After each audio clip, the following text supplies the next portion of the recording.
It should be offered without any explanation. Hell, the GMs and the owners don't want to hire him. It's really that simple, Skip, because they keep moving the goalposts. Well, we need somebody with NFL experience. And then you go hire a head coach from college. Well, we need somebody to call plays. Skip, I want you to tell me who called plays. Zach Taylor, did he call plays? Matt LaFleur, did he call plays? No. What about Joe Judge?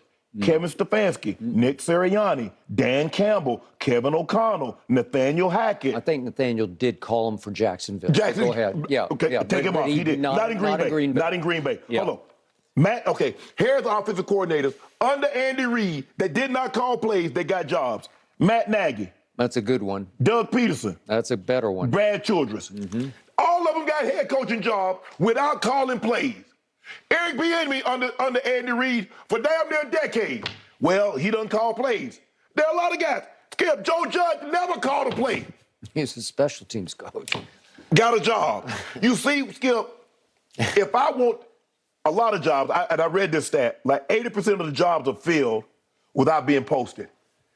Hey, Skip, you know anybody, Skip, that got this job opening? You know anybody, Skip? Yeah. Yeah, you know, as a matter of fact, Ernestine got a brother. Ernestine's best friend, husband, is looking for a job. You see how they do that, Skip? That's how they do it. Hey, Jerry, you know anybody? It's always who you know. Yes! Yep. You know what? I interviewed a guy about 6 months ago. Yep. He wasn't right for me, but he'd be perfect for you. EB can't get that break.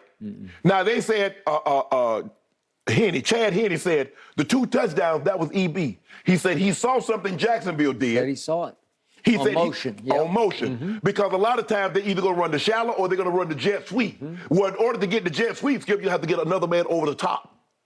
But you're going to need to pass that off. Okay, I'm going over the top. Well, it seemed like on both plays, everybody was trying to go over the top, and they left 2 guys uncovered and walk-in touchdowns.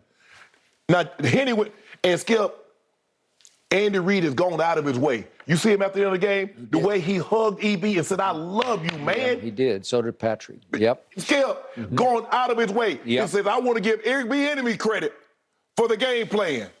But that ain't good enough. Skip, I don't know. Like you said, after 15 chances, Skip, 15 times. Think what this poor man has been through. Yeah. It's just like anything, Skip. 15 times, I got 15 girlfriends. They say, Shannon, you undateable. Ain't nobody gonna want me, Skip. It is what it is, Skip. You done got 15 interviews and you hadn't gotten hired yet. They say, you know what? You unhireable. Why? I just need, Skip, if you said, okay, you need to call plays in order to get a head coaching job, Skip, I'm cool with that. But don't you give a guy a job that didn't call no plays. If you say that guy needs NFL experience, don't you go get no guy from college.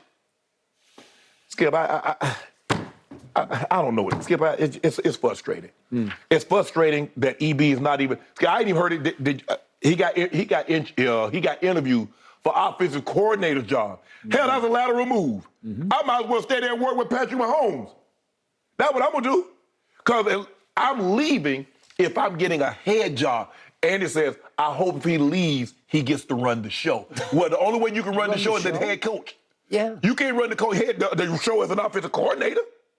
Unless you're with Belichick, where he does all the defense. I'm talking about the early days, Charlie Weiss, Josh McDaniels, Bill O'Brien. Right.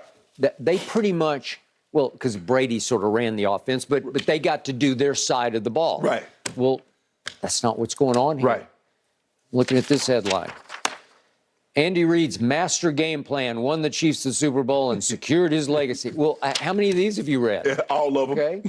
Oh, Andy schemed a great game plan. Andy. And Andy might have, but so EB didn't play any role. Now, if that had been somebody else, kind of, resemble you, Skip, he'd have got some credit. That's true. I agree. But EB ain't gonna get no credit. And yet, with Andy Reid, he is a dominant force on offense with his team. It's what he does. It's what he lives for. It's why he's still going strong at 64. It's why he's going to come back again. Silly me, I thought maybe they were positioning EB to succeed Andy in Kansas City. Right. I thought they were whispering in his ear. Yeah. Just hang on.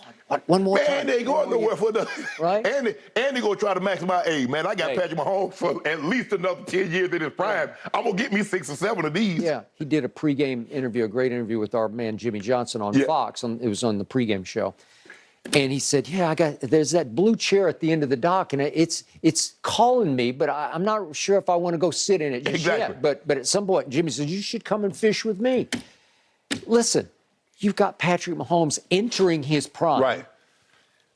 On a very team-friendly contract. So what's the problem? What's not to love about this? You're in the proverbial catbird seat, man. You remember Dick Vermeil did the same thing? Won the Super Bowl and prematurely retired. And then 2 years later, he was back in Kansas City. But he was high burnout. He was sleeping in his office.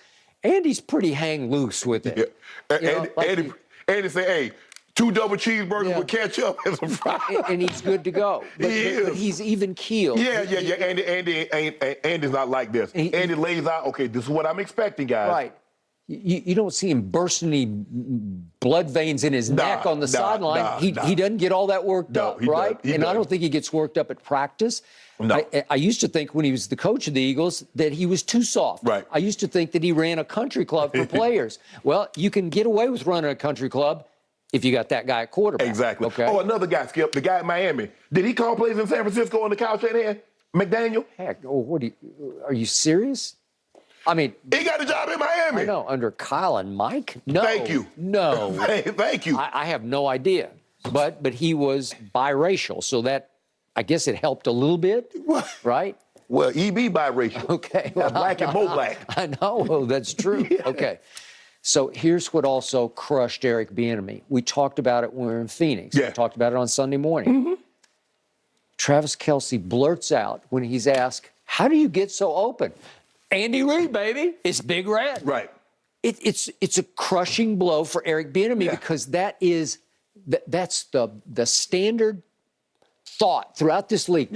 Everybody believes it's Big Red, baby, start to finish. And I don't think anybody believes that Eric Bieniemy calls any plays. Right. I don't know how they do it. It looks like Eric's calling plays to me, and he's on the headset. Right. Is he suggesting? You know, they said, well, all he's doing repeating EB, blah, blah, blah, blah, blah, and then EB. That's what I'm skipping. I'm just telling you what they're saying. Okay. That's what they believe is going on. They believe Andy is relaying what he wants called to EB, and EB is relaying it into Patrick Mahomes' headset, to his helmet.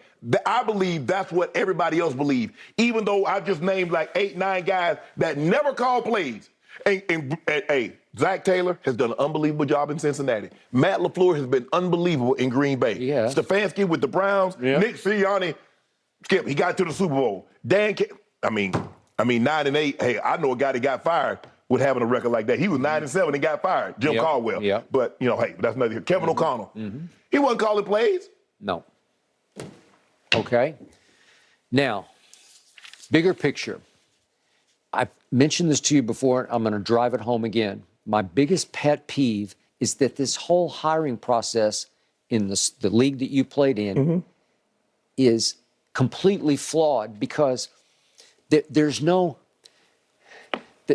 system whereby you can train to be a head coach because you're just when these owners hire one of these assistants, even though they're a coordinator, play call or not call, you have no idea. Can they really run the football team?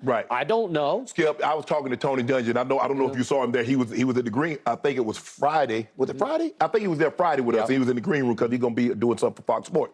And I was talking to him, and he was telling me how when Denny Green hired him, he said, you're going to be a head coach. He says, I'm going to have you in all personnel meetings. I'm going to have you in everything a head coach does.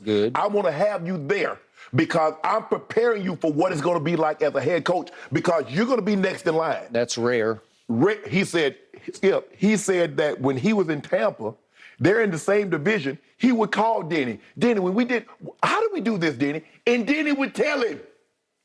Well, because he wants to help. He wants to open more doors because the more he helps him, the more doors are going to open.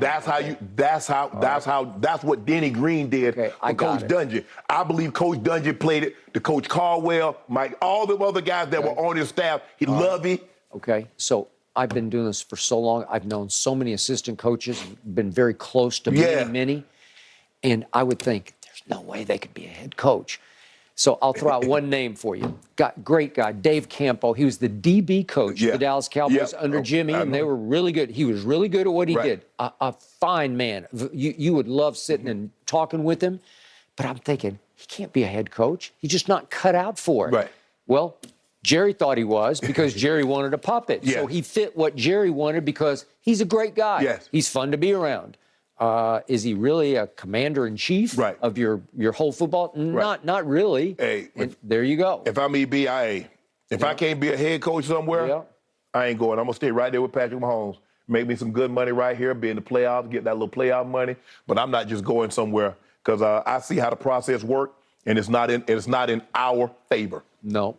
Well, as Mike Freeman wrote in his story today, that it's just hard to figure because he is the one name where you look at it and it makes no sense. Exactly. He's the one guy in the history of this league where that makes no sense. Name another another a top-level offensive assistant that's had the level of success at a team.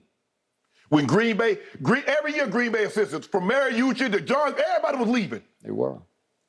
Had this level of success and they don't get a head job somewhere. The league has decided very quietly it's all about Big Red. That's what they're doing. That's why I wouldn't mind if he went to Baltimore. Now I don't know if Lamar is going to be in Baltimore.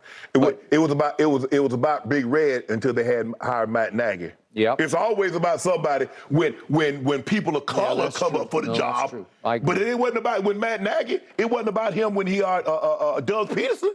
It wasn't when Brad Childress got the Minnesota job. Yeah. Wasn't about none of that. Then I heard he didn't interview that great, and I watched him at the Super Bowl do his press conference. Yes. Boy, he was captivating to me. Nah, he didn't interview. I don't know. But Skip, when I don't want you to get no job, I can tell you what you did. You didn't interview. You didn't come in here. Your shirt wasn't ironed.